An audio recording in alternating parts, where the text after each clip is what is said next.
What's up, guys? Welcome back to the Boyz Podcast, episode 17. Week 3's in the books. We have a crap ton of 0-3 teams. It's so bad that the hapless Jets don't even have the number 1 overall pick at the moment. If you're a Jets fan, cut it off now. Yeah, this ain't gonna be pretty. Also, if you're a Falcons fan, cut it off now. Cut it off now. Carl's here, hoping to have Delby here in just a little bit. Buddha was supposed to be, but Buddha pulled Buddha things, as Austin Kirtner likes to say. But we ain't going to waste any time. We're going to get into last Thursday's game where the Miami Dolphins defeated the Jacksonville Jaguars 31-13. Carl, take the Jags.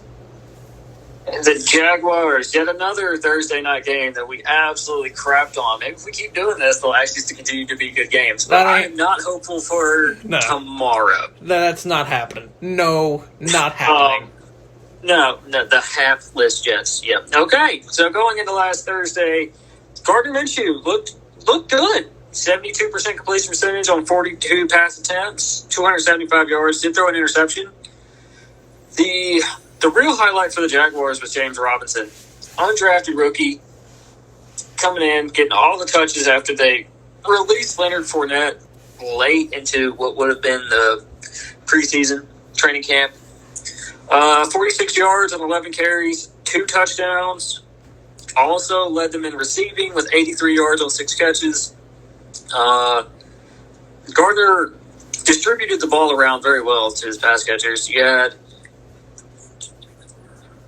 5-6 guys getting over 3 catches. And then on the defense, you had Josh Jones with 8 total tackles. Josh Allen, not that Josh Allen, the other Josh Allen. Yeah, the one that never should have fell to them in that draft because the Giants are a bunch of idiots. He's insane. And Miles Jack led them with 11 tackles. Ian, let's talk about the Ryan Fitzpatrick-led Miami Dolphins. Ryan Fitzpatrick, much better this week than he was the previous week. He was historically good. Yeah, 18 of 20, 162 touchdowns, 38 yards rushing, 7 carries, and a touchdown. For the Miami Dolphins fans' sake, Ryan Fitzpatrick needs to learn to get down, or you're going to be seeing Tua a lot earlier than you want to. Agreed. Miles Gaskin, very popular waiver wire pickup this week. I have him in 2.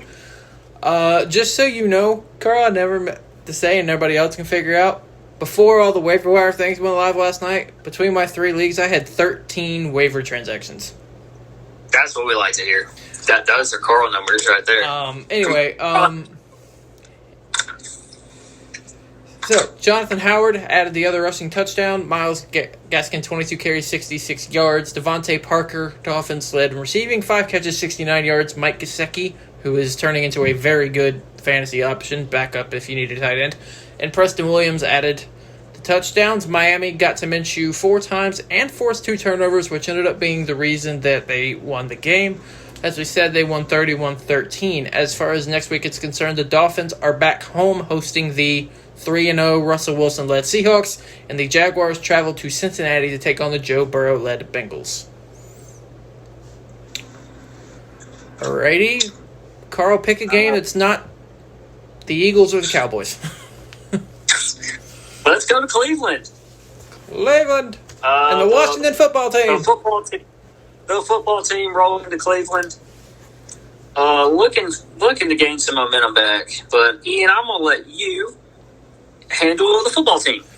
You know, honestly, it's bad because, the second time, last week when I was trying to find the 49ers football team notes, I just did the same thing. Basically, I need, because the way the notes are did up, it's the away team first, and Washington's been in the way, and I'm like, where are the Browns?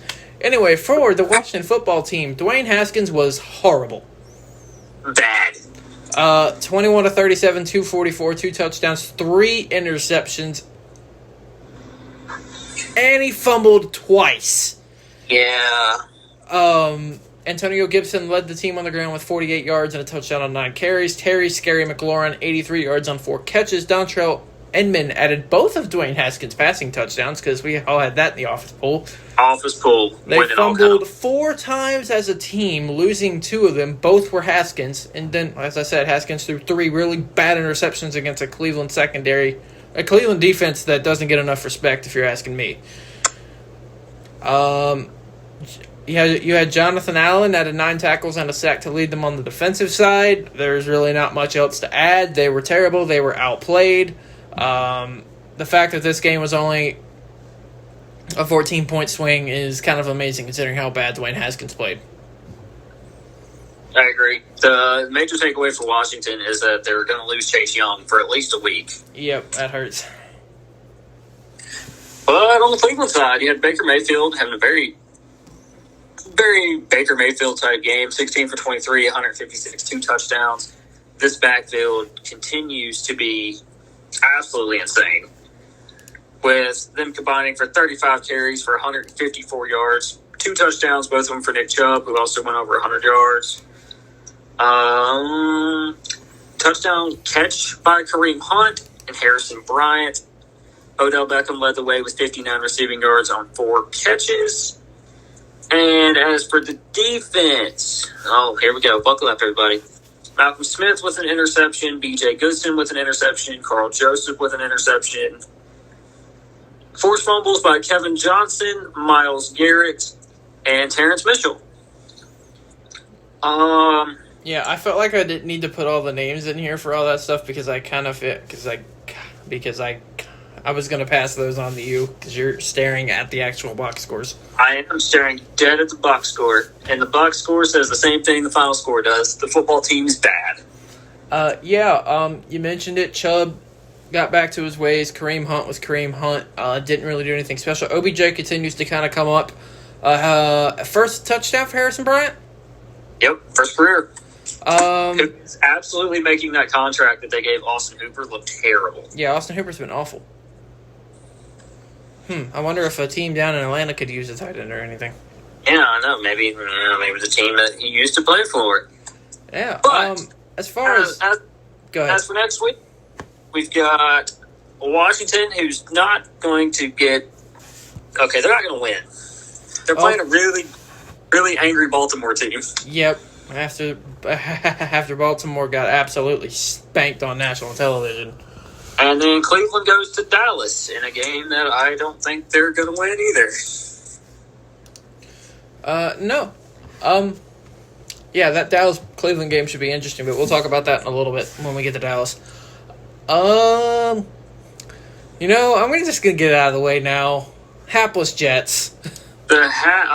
I'm telling y'all, I have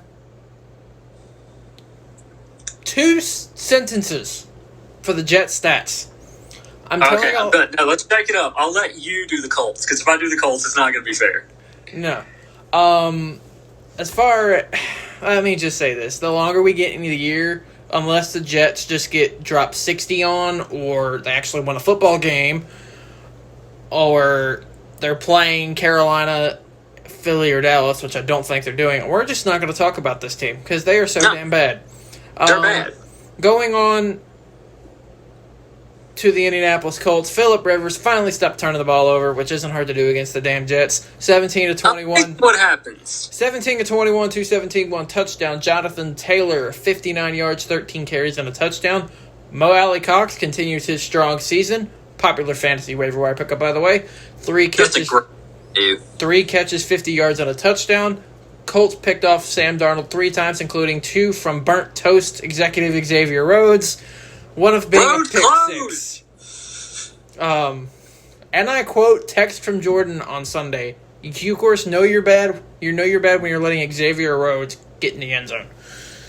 Yes. And then take care, by the way. Yeah. And then Darius Leonard added 11 tackles. This game was a blowout from the absolute start. Jets never stood a chance. Carl's going to spend probably about 30 seconds going through the Jets, and then we're going to move on because the Jets are the hapless Jets and they suck. 30 seconds, not even. Sam Darnold was bad. 3 picks, as we said. Frank Gore still getting it done, though. Almost 4 yards a carry at 837 years old.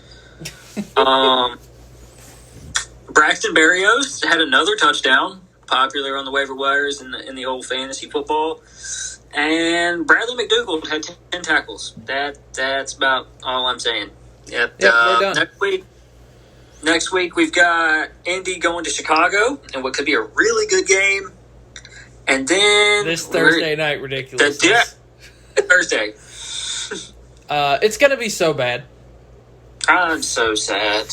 And I'm still gonna watch it like a moron. Oh, me too. And it's probably gonna be like 48-7. Imagine us watching that game tomorrow in the same. We'd be crapping all over that thing. Oh my god. All right, we're gonna go to Jordan. Oh no. Tennessee at Minnesota, and my God, if you thought things couldn't get worse for the Vikings, their defense gets worse.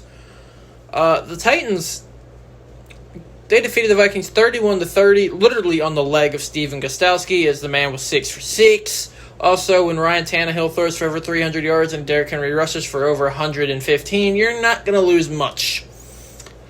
I'll take the Vikings. Kirk Cousins, he was a little better this week.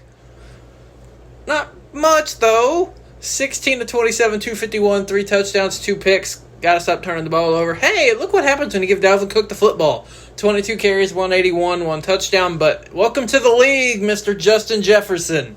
Right. 7 catches, 175 at a touchdown. Adam Thielen added another touchdown because that's pretty much all Kirk Cousins sees nowadays is number 19.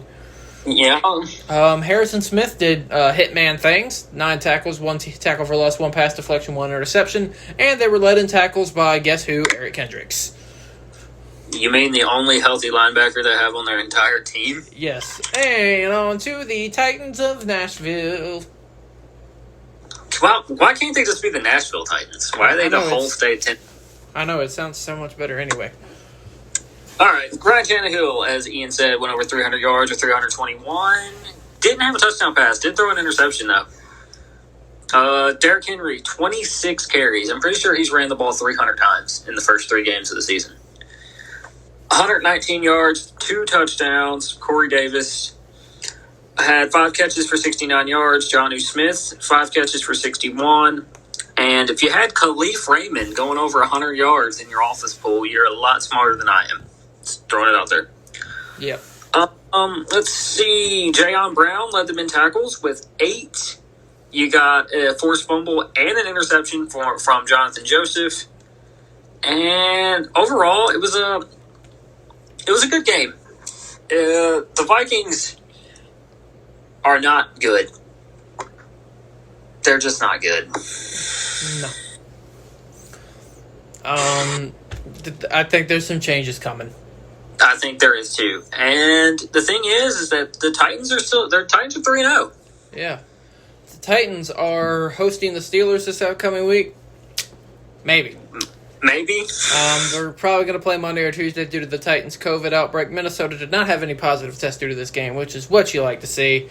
The Vikings are in Houston facing another 0-3 team next week in what might be the second worst game of the week as they face the Houston Texans. I would say somebody's got to win, but they don't. No, you can tie and be like the other game we're going to hopefully talk about. Hopefully. Yeah, we're just kind of going through them right now. I'm going to scroll down. Where are we at? Chicago, Atlanta. Oh, boy. Atlanta. I'm gonna take the Falcons because I'm about to rip them a new one. Okay, I'm just gonna do Chicago then. The big note game. Bears did defeat the Falcons 30-26. Okay, they did 30-26. Chicago also 3-0, which is kind of crazy. Like the worst 3-0 team by far. Right. The big note for this game: Mitch Trubisky got benched for Nick Foles. Yep, took 3 weeks. That was probably about as long as I thought it was going to take. Agreed. Nick Foles came in relief, 3 touchdowns and an interception on 188 yards. The thing is, Mitch Trubisky wasn't even playing that bad. No, it's just... They were just like, let's just try something new. He had a touchdown and an interception on 128 yards. David Montgomery, 45 yards on 14 attempts. Tariq Cohen tore his ACL in this game, done for the year. And they've tried out 4 running backs in the last day or so to try to fill that gap. Yep. Big highlight for the day, 10 catches, 123 yards, and a touchdown for Allen Robinson. Jimmy Graham resurrected his career with 2 touchdown passes, and Anthony Miller who got blanked in week 2, came back firing with a touchdown of his own. And on the defense, Eddie Jackson had 7 tackles. Akeem Hicks had 1.5 sacks. That's 2 sacks if you're listening to this podcast. And Khalil Mack had 1 sack to go with Tayshaun Gibson's interception and Roquan Smith's forced fumble. All right, Ian. Okay, I'm going to start this off by saying that the Falcons need to hand Dan Quinn the pink slip and kick his ass out the door. About a year ago. Yeah, it really needs to happen now because you should be 2-1 right now. Matt Ryan, not very good. 19 of 38, 238, 1 touchdown, 1 pick. Todd Gurley had a little bit of a better game, 14 carries, 80 yards, and a touchdown. Brian Hill also had a touchdown. They did not have Julio Jones, which didn't help matters, but Calvin Ridley things for this year. 5 catches, 100 yards. Matt Ryan's lone touchdown pass went to Hayden Hurst. All right, let me see if I can get these names right. Belidi Bre Wilson and Darquise Denard were the guys that intercepted Trubisky and Foles. Belide Bre Wilson, however you say that name. I'm pretty sure it might be. Let's just call him Ray Wilson because that's the one we can pronounce. Yeah, we're going to call him Ray Wilson. They were led by Isaiah Oliver.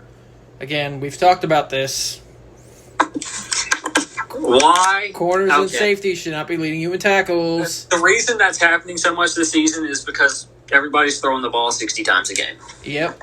Looking at you, Dallas Cowboys. Yeah. They were led in tackles by Mykal Walker with 8. Next up, Isaiah Oliver. Falcons did have 7 tackles for loss, which is what you'd like to see. But no, Dan Quinn needs to go because the Falcons are supposed to be a playoff team, and right now they are behind my Carolina Panthers, who are not supposed to be a playoff team. And not mentioning the fact that they've blown 2 16-point leads in back-to-back weeks. Yeah. The Bears, as we talked about, are at home facing the Colts, and the Falcons are in Lambeau facing Aaron Rodgers and the Packers. 0-4, here we come. 0-4. Speaking of Green Bay. Let me see. What? I'm looking at what I want to talk about next. Do we got to spend any time talking about the Giants either? Unfortunately, yes. Oh, God. All right, let's go ahead and do that. Let's get them out of the way, too. The San Francisco 49ers defeat the New York Giants 36-9 with a bunch of peewee players. They had janitors playing at least 3 positions. And they won 36-9. I just simply don't understand. The bad thing is, as bad as the Giants are, they have 5 sentences, while the Jets only had like a sentence and a half. I'll take the Giants. Ring Daniel Jones, 17 of 32, 179, 1 interception. Awful. They had 66 yards rushing as a team. This is what happens when they don't have Saquon Barkley. They don't run the football. And Daniel Jones had 49 of their 66. That's not what you want to see. On 5 carries. Then you got Darius Slayton, 53 yards on 3 catches. Receiving, bad. Rushing, bad. Everything offensively, bad. They lost 2 fumbles, fumbled 4 times. James Bradbury and Logan Ryan, which is becoming a very underrated cornerback duo. James Bradbury, who we should have paid. 3 pass deflections. Logan Ryan had 2. Julian Love had 11 tackles. Here we go again. And Blake Martinez had a sack and a tackle for loss. Carl hit with the San Francisco. Oh, Lord, who's playing now? Nick Mullins is playing now, and he's playing really well. Oh, yeah, Nick Mullins carved the Giants alive. That's all you need to know, guys. This Nick Mullins looked like Tom Brady. 25 for 36, 343 yards and a touchdown. They split carries between Jerick McKinnon and Jeff Wilson Jr. Both of them got a touchdown on the ground. Brandon Ayuk out of Arizona State. Correct. If y'all could see the confusion on my face when I said that, because I completely forgot and just pulled that out of thin air. 5 catches for 70 yards. Jeff Wilson Jr. also called a touchdown out of the backfield. There's not a whole lot to talk about for this game. It was just absolutely a blowout. Fred Warner had 7 tackles and an interception. second best middle linebacker in the league, behind Bobby Wagner. Personal opinion. Dante Johnson with a forced fumble, Marcel Harris with 2, and then Tarvarius Moore also with a forced fumble. Let's see. Next week, you've got San Francisco playing on Sunday Night Football as Philadelphia comes to town. Oh, boy. And the Giants. Oh, boy. Rams. The Rams in L.A.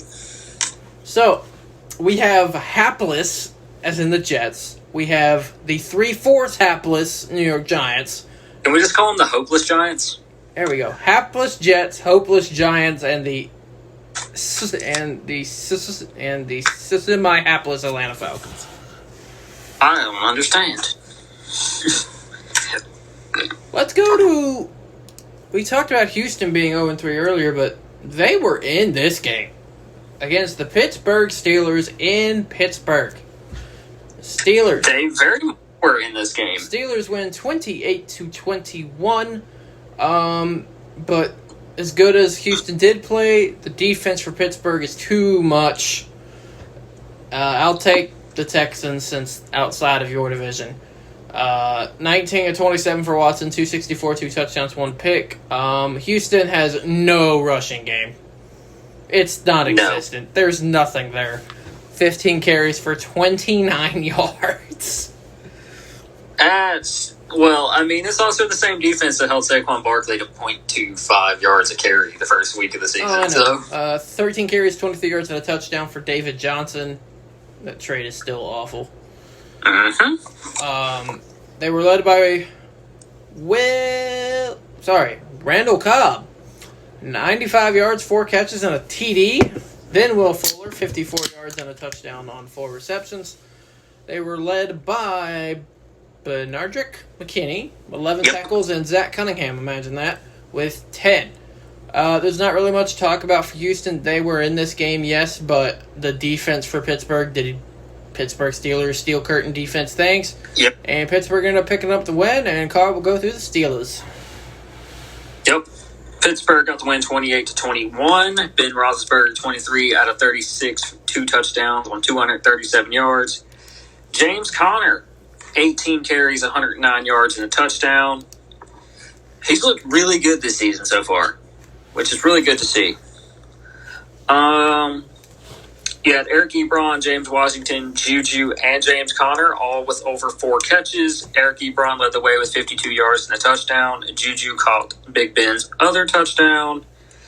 And leading the defense, you had Mike Hilton with 7 tackles and an interception. You also got a sack from Stephon Tuitt, Vince Williams, and T.J. Watt. And Bud Dupree got 2 because we're not calling that 1.5. This is also the matchup of the Watt brothers. T.J. Watt won. Oh, yeah. And that's not even JJ's fault. No, Derek won. We all know Derek's the best Watt. Oh, totally. 100%. The fullback. The fullback. As for next week, Pittsburgh goes to Tennessee. Maybe. And Houston plays the Minnesota Vikings. Somebody's got to win unless they're going to tie. And if they tie, Jordan's going to lose it if they tie. Jordan's fine. All right, Ian, you want to talk about your favorite quarterback that doesn't play for your team anymore? You know what's funny is the fact that I literally clicked on that hyperlink to go to this game. It's like I know. Las Vegas Raiders, their undefeated hopes are bye-bye. That was never going to happen anyway, being in the same division with Patrick Mahomes. But Patriots 36-20 over the Las Vegas Raiders. The Raiders were competitive for most of this part, but they pretty much fell out of steam late, and it's just I don't know why Rex Burkhead decided to play like Christian McCaffrey this game, but I'll just go over New England. Cam wasn't the greatest today. This week, 17 of 28, 162, 1 touchdown, 1 pick, 27 yards rushing on 9 carries. Just so you know, the Raiders are very good against the run. Yes. Patriots' damage was done on the ground for the most part. they're good against the run on quarterbacks. I just contradicted myself with these stats, but hey, it happens. Stats are stats around here, boys. Stats are stats.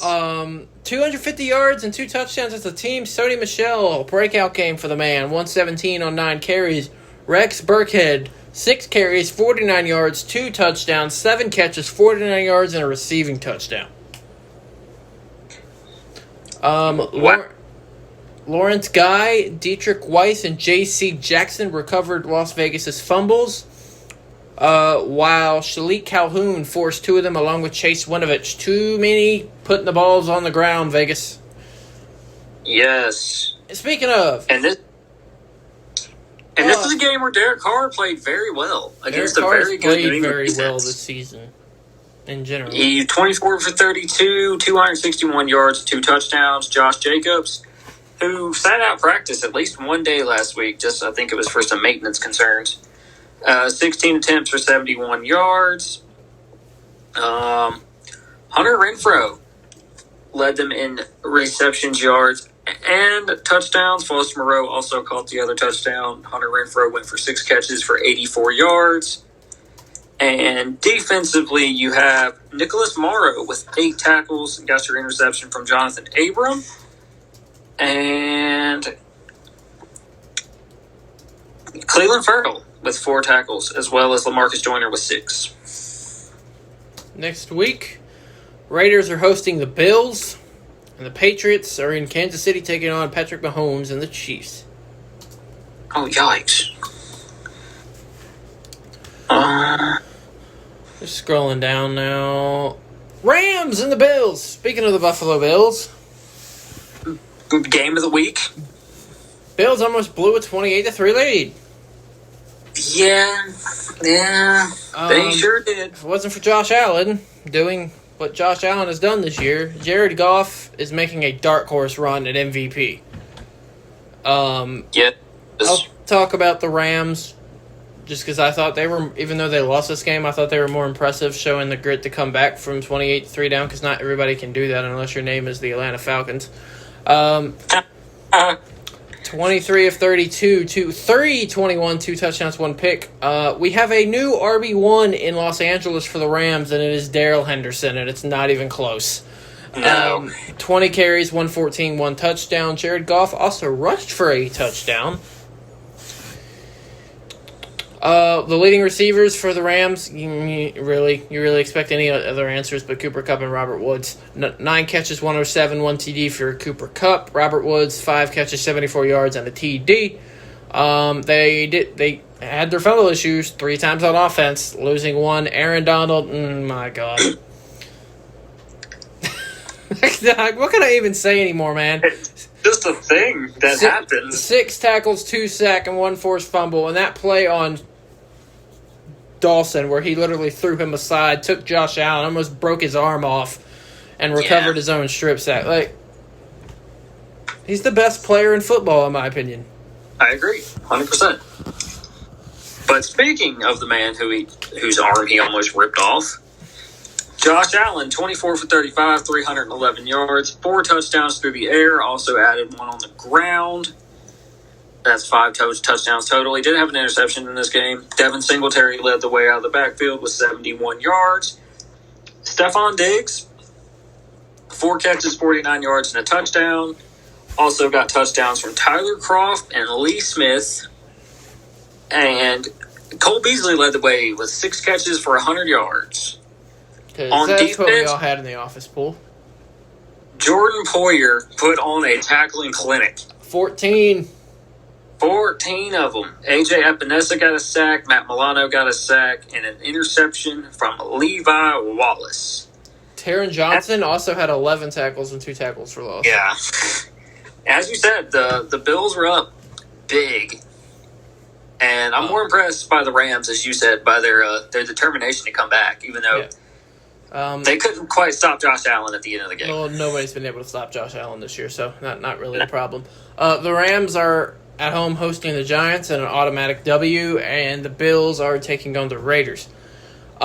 Speaking of safeties, talk about Jalen Johnson has been a diamond in the rough find for the Chicago Bears. Oh, absolutely. He's one of the best graded safeties in football this year as a rookie, and he has been absolutely sensational for them. And he wasn't even supposed to play safety. No, they just put him out there. So, yeah, that was the Rams and the Bills. What about them Carolina Panthers, Ian? I'm going to let you take the Chargers because I'm about to ring in on our offense. All right. Carolina won this game 21-16, but there were way too many issues. This game shouldn't have even been close. No. I'm going to go off on the red zone issues, and there might be some language. So viewer discretion might be advised here. I'll let Carl take the LA Chargers. Yes, the LA Chargers lost this game 21-16 in their home field. Justin Herbert didn't look bad. Made some rookie mistakes, but 35 out of 49, 330 yards, a touchdown, and an interception. Got picked off by Dante Jackson. Austin Eckler led the way on the ground with 12 attempts for 59 yards and a touchdown. Keenan Allen had 13 catches, 132 yards, and a score. Austin Eckler also added 11 catches and 84 yards out of the backfield. On defense, you got Kaiser White with 11 tackles. Nasir Adderley with 8. Joey Bosa got a sack, and Rayshawn Jenkins got a sack.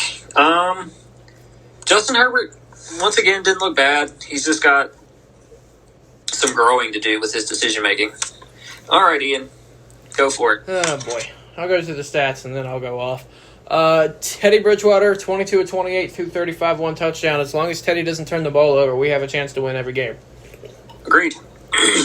Our backup, Mike Davis, came in, had himself a pretty solid game, and I don't want to hear anybody talk about the Christian McCaffrey system thing because that'll just piss me off. 13 carries for 46 yards, 8 catches for 45 yards, and a touchdown. What a system guy. Shut the hell up. What a system. DJ Moore, 2 catches, 65 yards. They got to get him going. But it's clear as day to me who Teddy Bridgewater's favorite target is, and it's Robbie Anderson. 5 catches, 55 yards. Shaq Thompson, Brian Burns on the defensive side both had forced fumbles. Dante Jackson almost had a pick 6, and he ran straight into Justin Herbert, and I was mad at him for that. Shaq had 13 tackles. Yeah. But there's this guy, wears number 21 for us. Name is Jeremy Chin. Yeah, this dude good as hell. He had 12 tackles on a tackle for loss. He's literally everywhere. But what about Brian Burns? Brian Burns, everywhere. 3 tackles, 1 sack, 1 forced fumble. His matchup was the right tackle, Brian Bulaga, who is a all-pro potential future Hall of Famer, and Burns was getting around him every play. Justin Herbert was running around from Brian Burns every single play. All right. Joey Sly had a great tackle on the kickoff, by the way. He was 5 for 5 from field goal range. You want to know why he was 5 for 5? Because this team's incompetence of getting into the end zone from the red zone.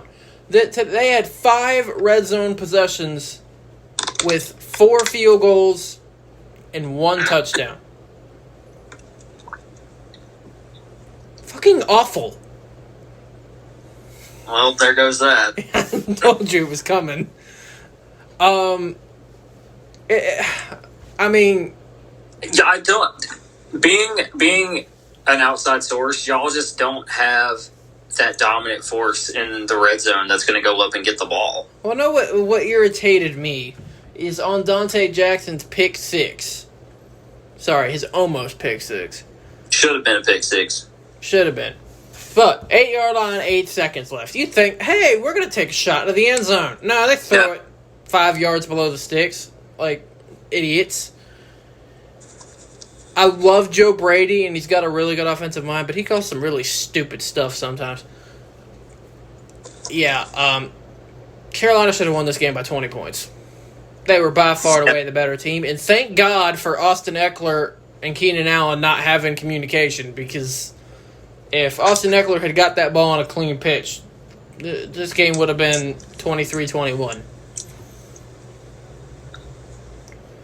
But anyway, next week, the Chargers are in Tampa facing Tom Brady and the Bucs, and Carolina's back home hosting DeAndre Hopkins, Kyler Murray, and the Arizona Cardinals. And what a segue that is into the Bucs and Broncos. Yeah, this game was over from the legit start. The poor Broncos. They're so injury-bitten. I saw something the other day. They have a total of like over $50 million worth of injuries currently, which is $20 million more than anybody else in the entire league. That is... I'll take the Broncos, Ian.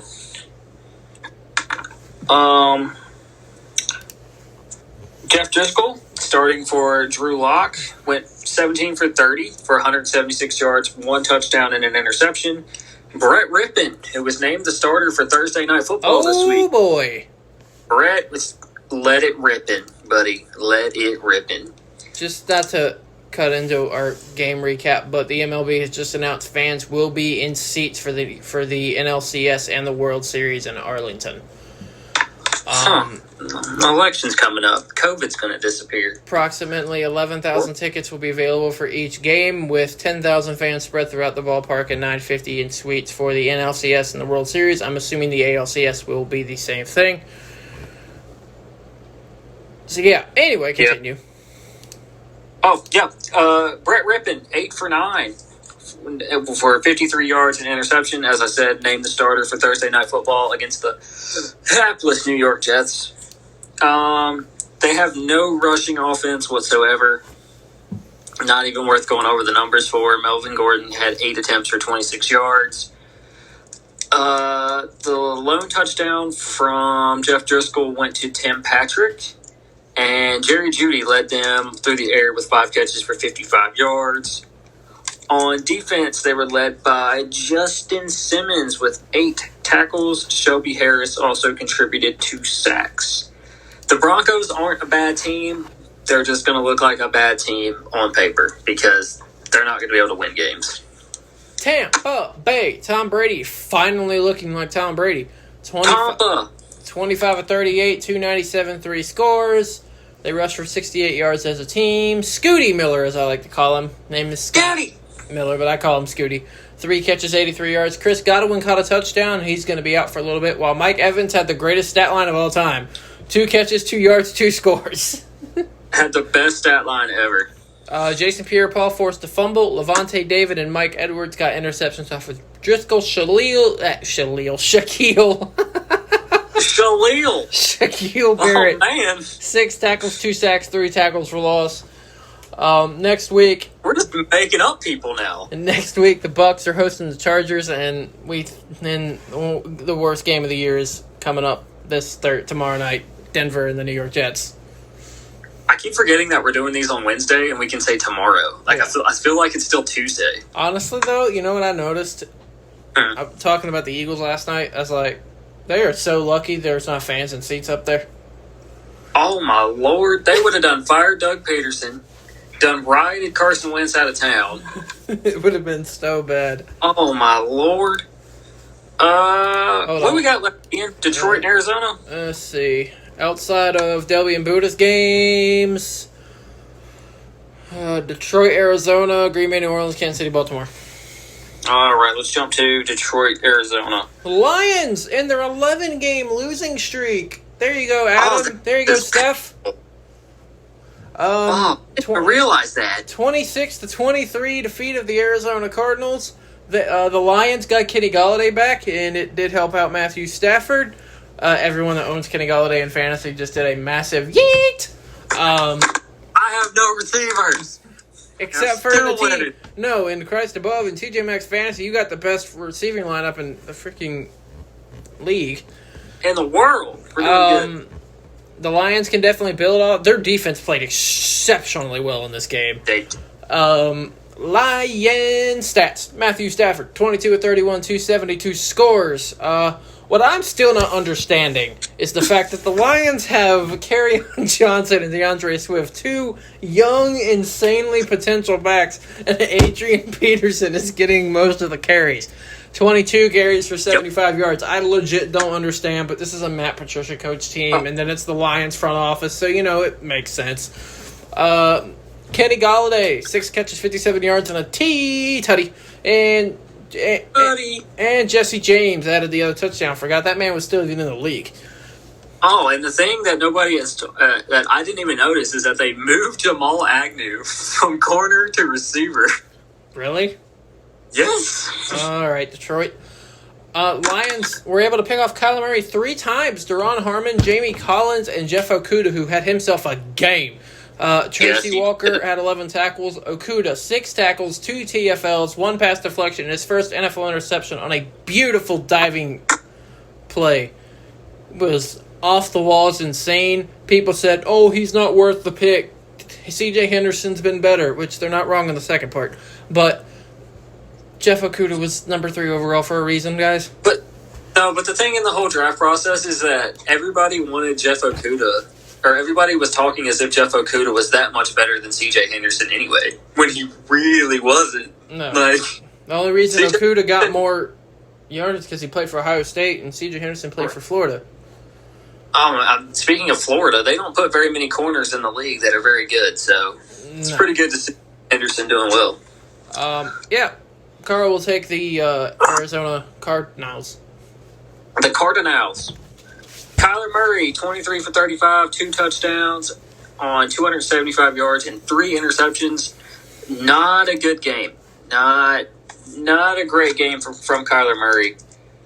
Kenyon Drake, 18 rushes, 73 yards. They got their touchdown on the ground from Kyler Murray, who had 29 rushing yards. Hey, Ian, do you think Houston needs a number 1 receiver? Nah. DeAndre Hopkins, 10 catches, 137 yards on the 3rd consecutive game where he's had over 12 targets. Yeah. Andy Isabella, speed demon. 4 receptions, 400 yards. Woo! Oh my. 47 yards, 2 touchdowns. That's about it through the air. They had a lot of Hopkins, Isabella with 2 scores. And on defense, got Budda Baker, who is going to be out for the foreseeable future? For the foreseeable future, had 8 tackles. They got sacks from Devin Kennard, Jordan Phillips, and Hassan Reddick, and 1 from Corey Peters. The Lions are back at home hosting the Saints, who are desperately needing for a win. Tampa Bay is really threatening to pull away from this division. And the Cardinals are in Charlotte hosting... The Cardinals are in Charlotte facing the Panthers. The Cardinals are in Charlotte hosting the Panthers. Totally. Because that's how it works around here. Oh, my gosh. Alrighty, to Dallas, Seattle. Sorry, Boodle, you took too long. Russell Wilson's going to win the MVP. By a landslide, and I know what Buddha would be saying if he was here. I understand. But Seattle defeated Dallas Cowboys 38-31 in my game of the week. It was a duel between Dak and Russell Wilson. Dallas needs secondary help, and they need it badly. What'd you say? I said the Cowboys need secondary help. Oh, yes, and very need it much badly. so. Since Earl Thomas didn't sign in Houston, Jerry Jones needs to swipe up that man. Because they're getting burned. I told Buddha, Dak can throw for 400 yards every game as long as he wants. As long as they don't win games, he won't be considered for MVP or even in the discussion. Agreed. I'll go over Dallas. You'll take Seattle. For the Cowboys, Dak Prescott, 31 of 57. We'll get into that in just a second. 472 yards, 3 touchdowns, 2 interceptions. PSA. No quarterback in the National Football League should be throwing 57 passes. No. More importantly, you shouldn't be paying someone $13.5 million to only give him the ball 14 times. And I don't want to hear that it's all a game scheme, they were behind, blah, blah, blah. If y'all believe Zeke is a weapon, give him the ball. I don't even have Zeke's stats on here because he didn't do anything. I got you. 14 carries, 34 yards, and a touchdown. Got the touchdown really early, too. Yeah, so he didn't do anything. Seattle does have a hella good run defense, but... Yes, they do. Cowboys, 3-man front at receiver. Not in this game, 4-man front.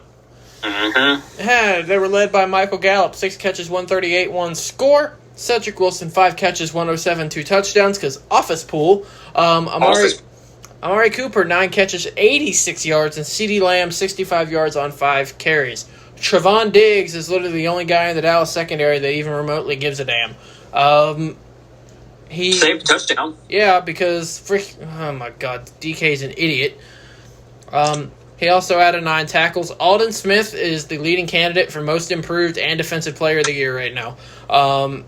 Added 4 tackles, 3 sacks, 1 pass deflection, and 2 forced fumbles. Is that what that is? No, 2 tackles for loss. Yeah. It said FL. I guess TFL didn't go in. Alden Smith's been one of the best players in the league on the defensive side of the ball this year. He hasn't played in 5 years, and this is ridiculously how good he's playing. But as I said, Dak can have these 450 and 472-yard games and throw for as many touchdowns as he wants. If the Dallas Cowboys do not have a positive record or they're not in the playoffs, it does not matter what they're going to do, because right now he's not in front of Josh Allen. He's not in front of Russell Wilson. I don't even think he's in front of Patrick Mahomes at this point in time. Yeah, and, I mean, it is what it is. I like Dak. I always have.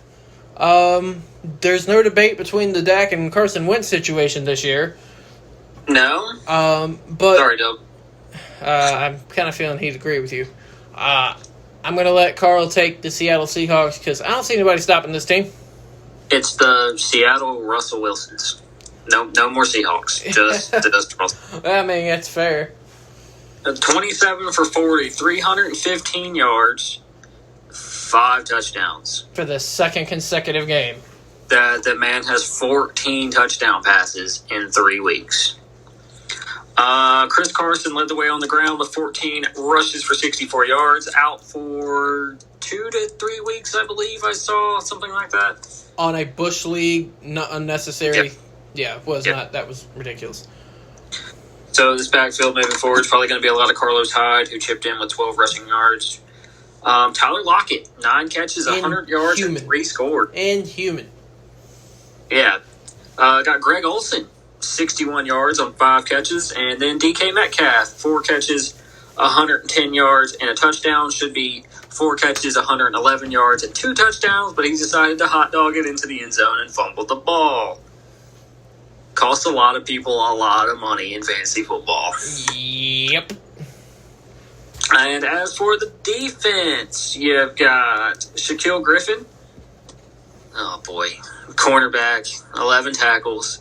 I guess that's what happens when the opposing quarterback throws for 700 yards.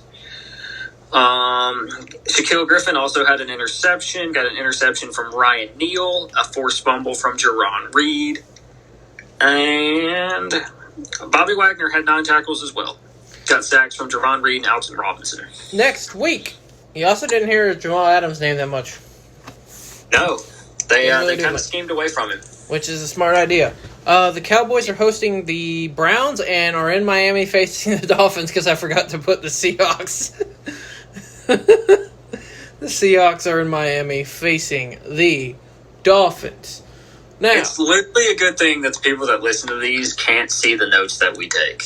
They don't want to see those. I promise. I promise. Y'all don't want to see any of this. But I will tell you one thing. It's going to be a matter of time where you're going to get some actual video from us on this podcast here in the next couple months. Yep. On to the Green Bay and New Orleans. I'm literally going to wait the last minute to do the Eagles unless he texts me. Do we want to talk about how the Packers are leading maybe one of the best offenses I've ever seen? Yeah. Right now? See, this is what happens when the front office pisses off Aaron Rodgers and he takes it out on everybody else. Can I trust you to do the Saints stats? Yeah, you can. Okay, I'll take the Packers then. I was going to say, you're going to go a little wild on me because Saints. Aaron Rodgers, 21 for 32, 283 yards, 3 touchdowns. A very good game. It was a good game to watch, honestly enough.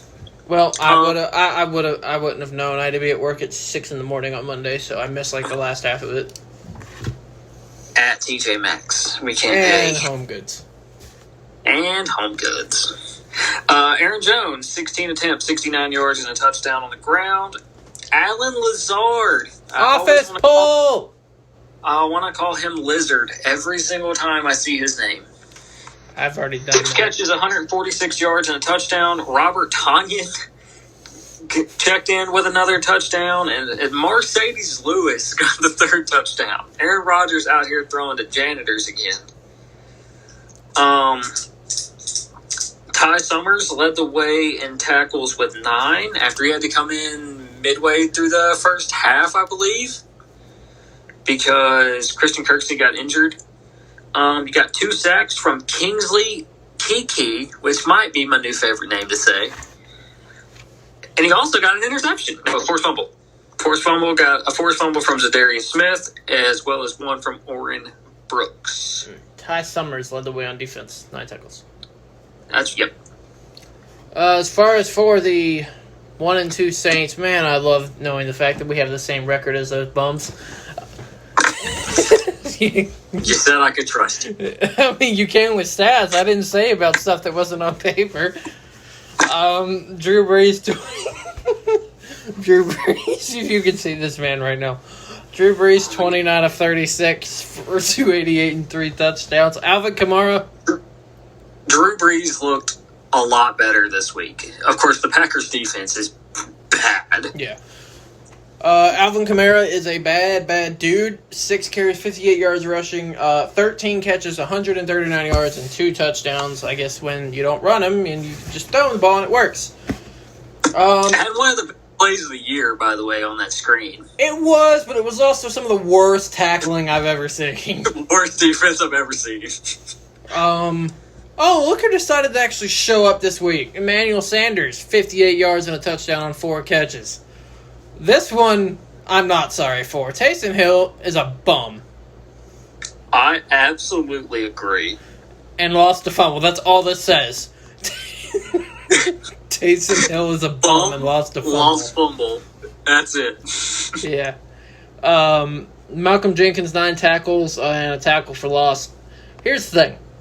Saints are off to 1-2, and their fans will still talk like the fact that they're 3-0. Oh yeah, that's just a Saints thing. That's why they are probably they're not a good team. It's why they're probably with. And this may get some controversial, but I really don't care when it comes to the Saints. The reason Drew Brees is looking so average right now, it's because he doesn't have a 5-yard slant god to throw to. Don't worry, he's practicing this week. They'll be back.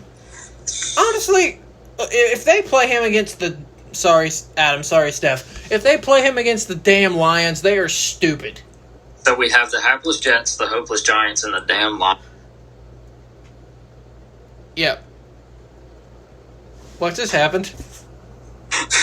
I had notifications pop up, and I was like, huh? Oh.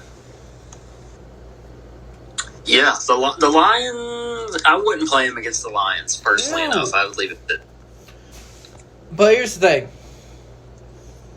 Drew Brees hasn't looked well this year.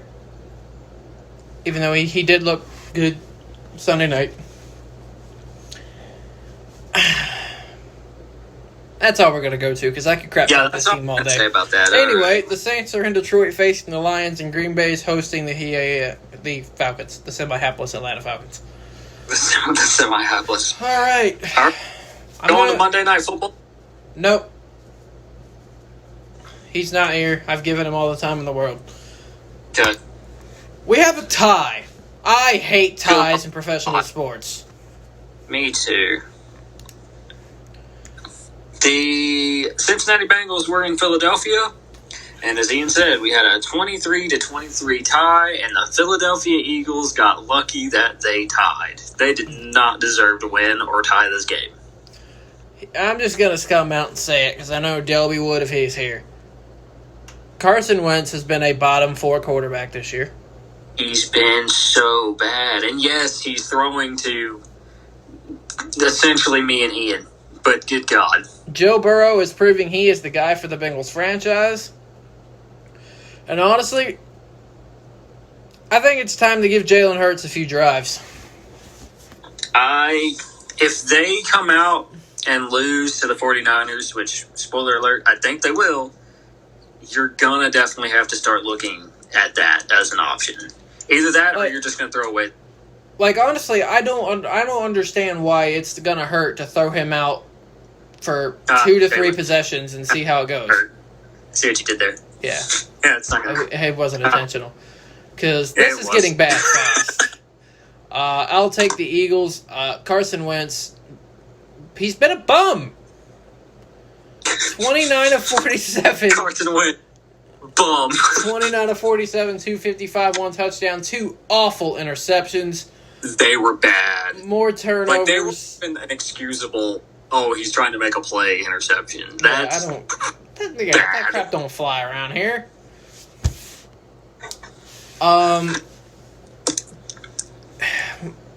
You got Miles Sanders, 18 carries, 95 yards. Wentz did add Wentz did add 65 yards and a touchdown on 9 carries. Whoop-de-doo. You get paid to throw the football. You're not a mobile quarterback. No, because you ruined your career when you thought you were a mobile quarterback. Yeah, you haven't been the same since. Exactly. Oh, my God, if those two were here. Oh, my God. We don't even want to think about that. Y'all, prepare yourselves for episode 21. That's all I got to say. On the receiving end, Greg Ward, I'll call that, right? 8 catches, 72 yards on a touchdown. Zach Ertz. You mean the quarterback? Greg Ward? Yeah. 70 catches. My Lord. 7 catches, 70 yards. Okay, so that goes with Andy Isabella's 400 receiving yards. Yeah, 7 catches, 70 yards for Zach Ertz. They did have Darius Goddard, but he got hurt. He's going to be out for a while. They did sign Hakeem Butler off of my Panthers practice squads to play tight end. He just needs some more weight, but he'll be all right. They were led in tackles by defensive back Darius Slay. With 7, the Eagles did register 7 sacks and 9 tackles for loss on the Bengals. You're definitely paying Darius Slay like $18 million this season to lead your team in tackles. Yeah. I mean, there's no sugarcoating this, man. The Eagles have been awful. They've been bad, and it's like they shouldn't be. You see this 0-2-1 thing? No, they're 0-3. I don't count a tie as a win. No. Unless there is a number in that first column, it is not a win. They still haven't won anything. No, they've been terrible. With a team that... No. You want to know what the bad part, before we get to Cincinnati? This NFC East might be one of the worst divisions I've ever seen. The NFC least is at it again. The team with no name is in first place. Hail to the football team. Washington, 1-2. That doesn't quite have the ring to it. Giants 0-3. Cowboys 1-2. The Eagles 0-2-1. Like the NFC least at it again, as Carl said. It's awful. It's terrible. I would be ashamed if my team was in the NFC East. It's just bad. On to the Cincinnati Bengals. Do you know who's not terrible, Ian? Joe freaking Burrow. Joe effing Burrow. 31 for 44. Don't like seeing the kid throw the ball that many times, but if it's working, just let it rip, okay? Yeah, that's what happens when Joe Mixon can't get anything going. 312 yards, 2 touchdowns, had a QBR of 112.3. Joe Mixon making $14 million to average 2.9 yards a carry, but that's okay too, I guess. 49 yards on 17 carries. Tyler Boyd with a coming out party for 10 catches, 125 yards. And you got the rookie out of Clemson, T. Higgins, with 5 catches, 40 yards, and 2 scores. AJ Green is kind of taking a back seat this season so far, with 5 catches, 36 yards in this game. And on defense, led by Carlos Dunlap, which is very weird that you have a defensive end get 9 tackles, but none of them were for loss, I don't think. You were wrong. He had 1. And then you got Mackenzie Alexander with 8 tackles as well. Carl Lawson had forced fumble, 2 sacks, interception. Interception from LaShawn Sims and Logan Wilson. next week, Cincinnati is hosting the Jaguars, and as we've talked about a bunch, the Eagles are on the road against the 49ers. I'm trying to figure out how that Jaguars-Bengals game didn't end up on Thursday night. Because it's the Broncos and the hapless Jets. God. Oh, God. I'm literally going to get me and Carl shirts that say the Boyz podcasts and says, AKA, we hate the hapless Jets on the back of them. Jets. All right, final game. If the Jets and the Giants play this year, I swear to God, if the Jets and the Giants play, we're not covering it.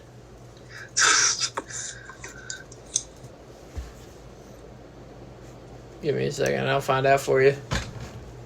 I really don't think they do. Let me see something. Like, how do you determine who's the away team? It's just like how where we live, how Case Spring and Hidden Valley determine the home and away teams when they play in the same stadium. Perfect. And then you've got the multi-million-dollar complex that is Salem. Out of respect to Dobie and Buddha, I'll keep my mouth shut. Yeah. Let's see. Bro, you know what I can't wait for? November 1st, Jets got to play the Chiefs. Jets are in Kansas City on November 1st playing the Chiefs.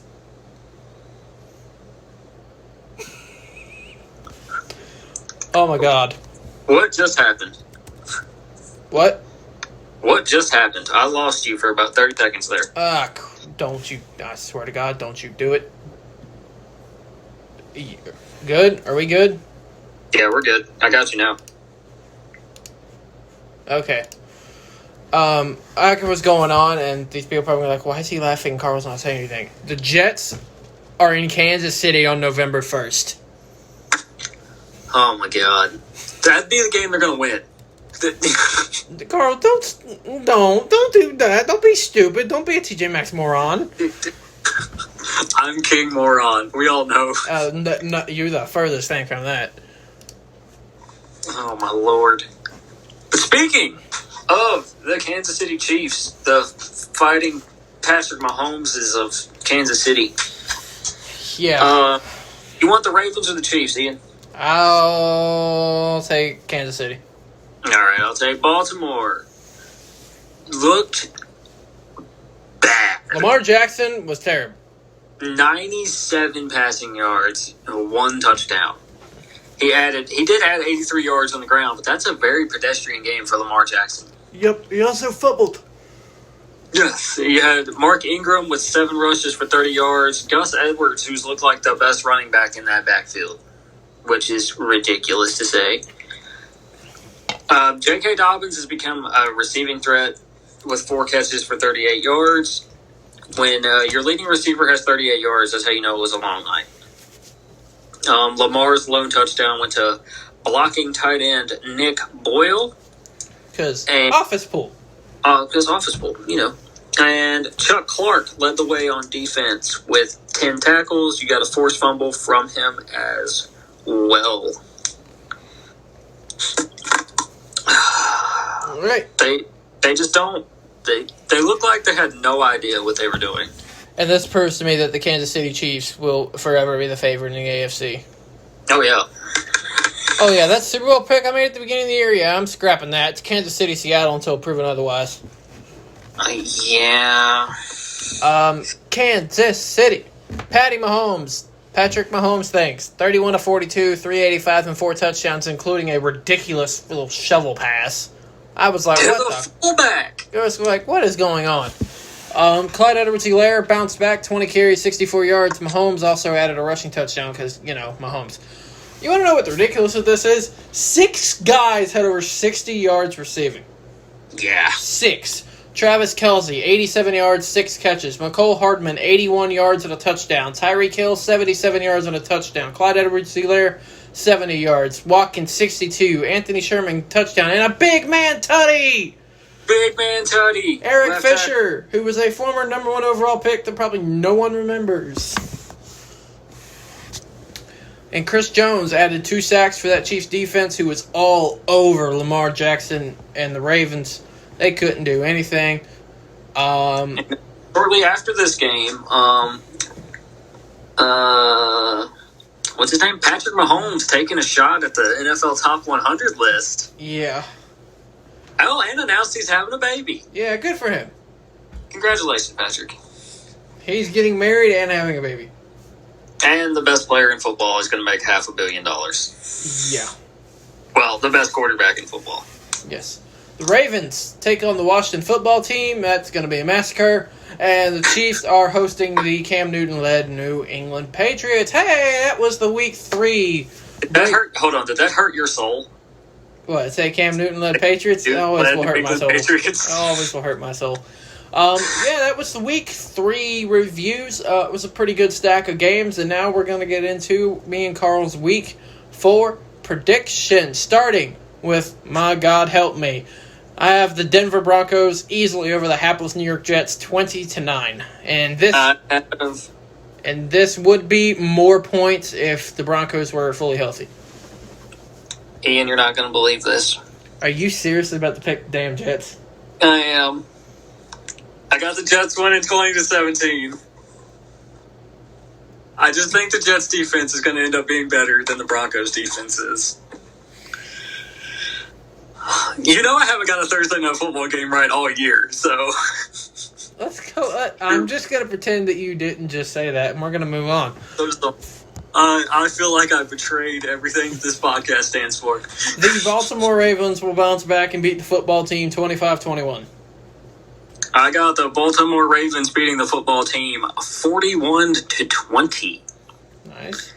Bucks go to 3-1, defeating the LA Chargers 24-17. I apparently can't read my own handwriting. I got the Bucks beating the Chargers 28-10.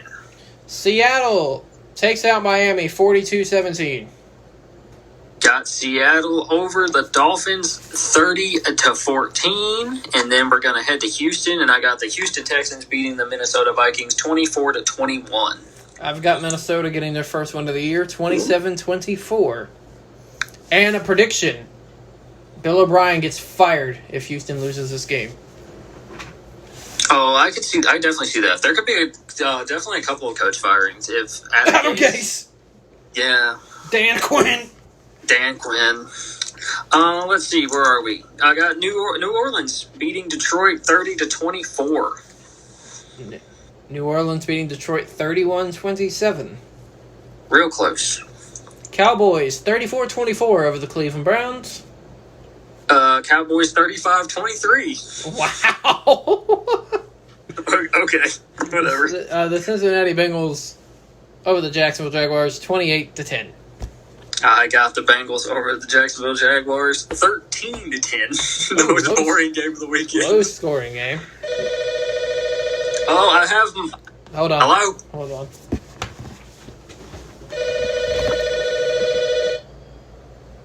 Alright, y'all are downstairs. Answer the phone. Sorry, guys. Hold on. We'll wait till this. It's one of the disadvantages of being in this room. Hey, there we go. I have my Indianapolis Colts giving the Bears their first loss 27-17. Colts over the Bears 24-20. Arizona sends my happy Panthers to 1-3, 30-21.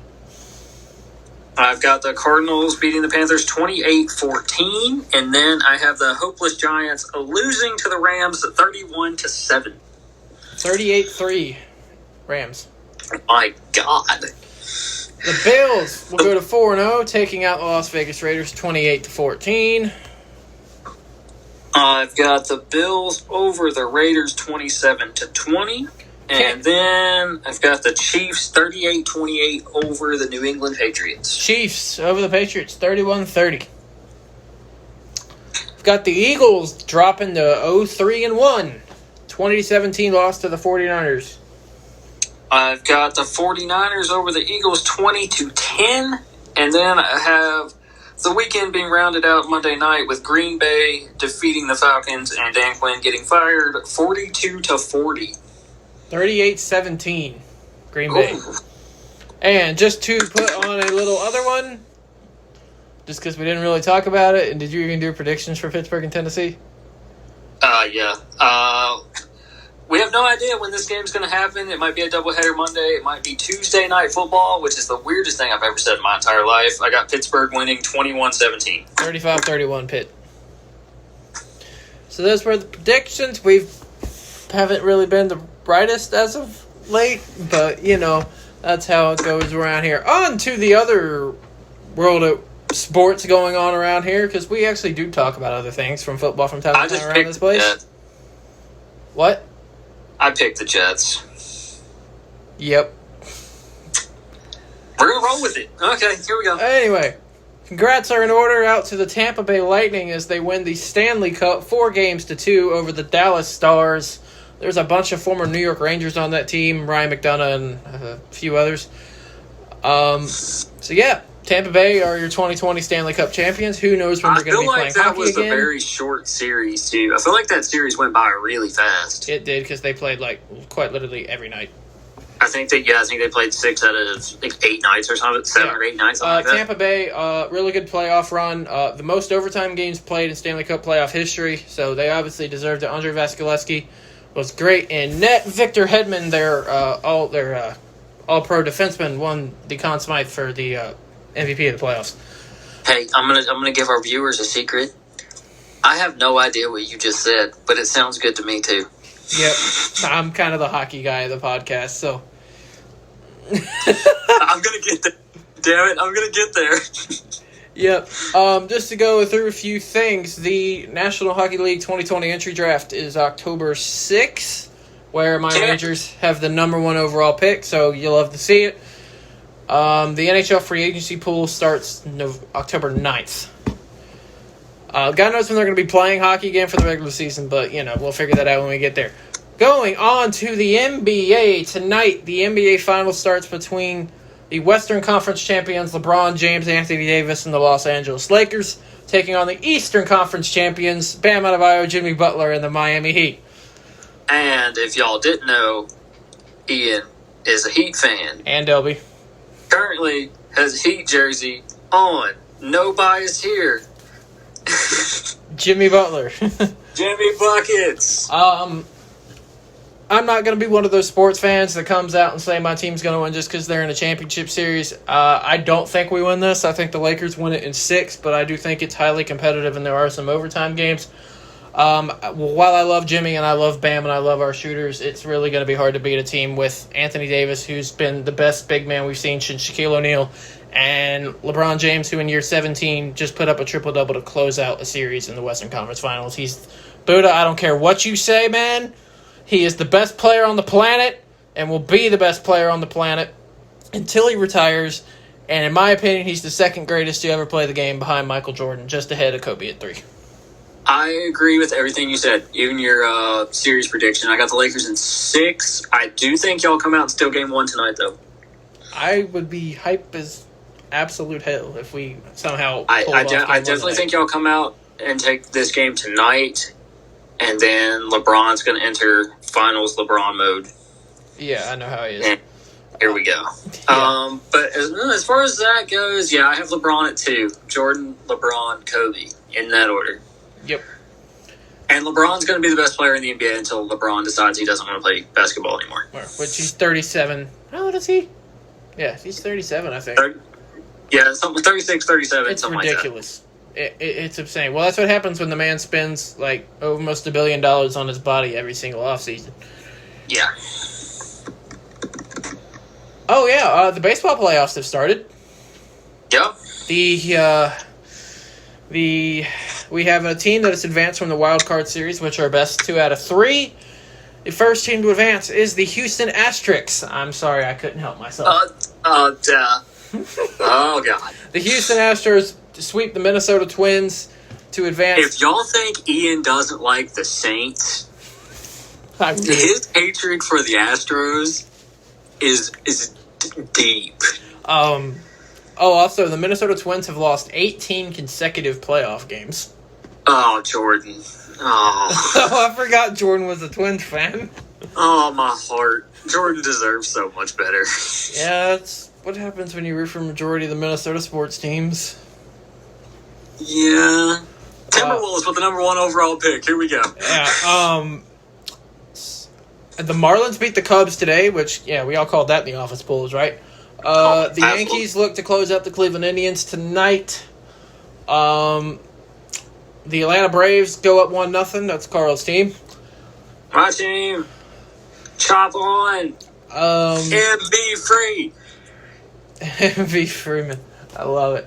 I absolutely love it. Just to cover one more little thing, because we haven't really talked about it, but college football is back. Virginia Tech opened up their season finally with NC State. Do I have to talk about Saturday?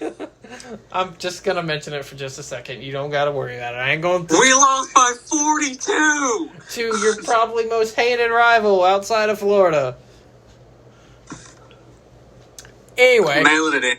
I'm done for the year. I'm done. Virginia Tech beats NC State. Beat them pretty handedly, too. Yeah, y'all played really, really well. They played really well. UVA looked good, too. UVA, UVA looked good until Saturday night when they got to play Clemson. Yeah.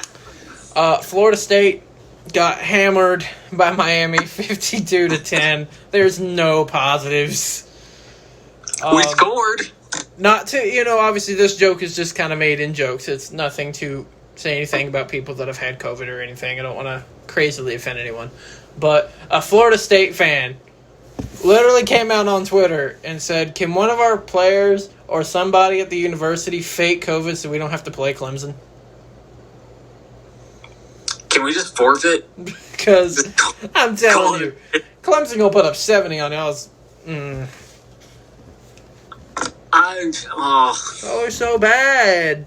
Hopefully, just give us 2 years. If we give Mike Norvell that long, I feel like we're going to be okay.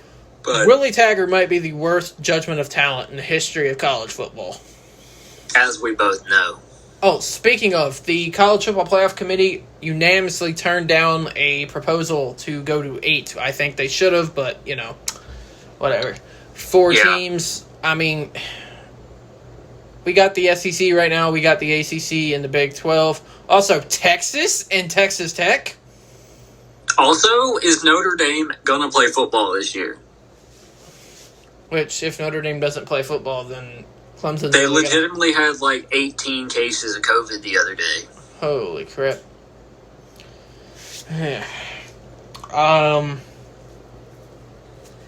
Yeah, and then we still got the Big Ten and the Pac-12 are in the wings to get ready to play. Big Ten returns in a couple weeks. Pac-12 doesn't return until November 6th. Which is 4 weeks from now, something like that. 5. Yeah. But we went through week 3. We previewed week 4. We talked about around the world in sports. And we just went into college football, and we went off topic, because, that's what we do around here. No, we actually, okay, everybody that's listening, we actually put some effort into, keeping this on course. If we just sat here and just started talking randomly, we'd be here for, 5 hours a day. Yes, 100%. Literally, when I was doing the notes for today, I literally sat right where I'm sitting from 11:30 a.m. to 1:35 p.m. today just doing these. And we get out our hottest takes before we even hit the play button. Just because we know that things aren't going to go so well sometimes. No, and they're not. And I guess this was 17. We're 3 away from 20, which is nuts. Episode 21 is going to be the bomb burner. That is when we'll talk about the Eagles and the Cowboys' first matchup this year, and God help us all. Absolutely. Because y'all are, and by y'all, I mean the listeners and Carl, because he doesn't even really know to an extent what y'all's ears are going to witness. No. I have. I'm ready. I can't wait. It's going to be the greatest thing on the history of this podcast. It was just us again this week, but this is becoming a speaking of, there's Delby. Speaking of a theme.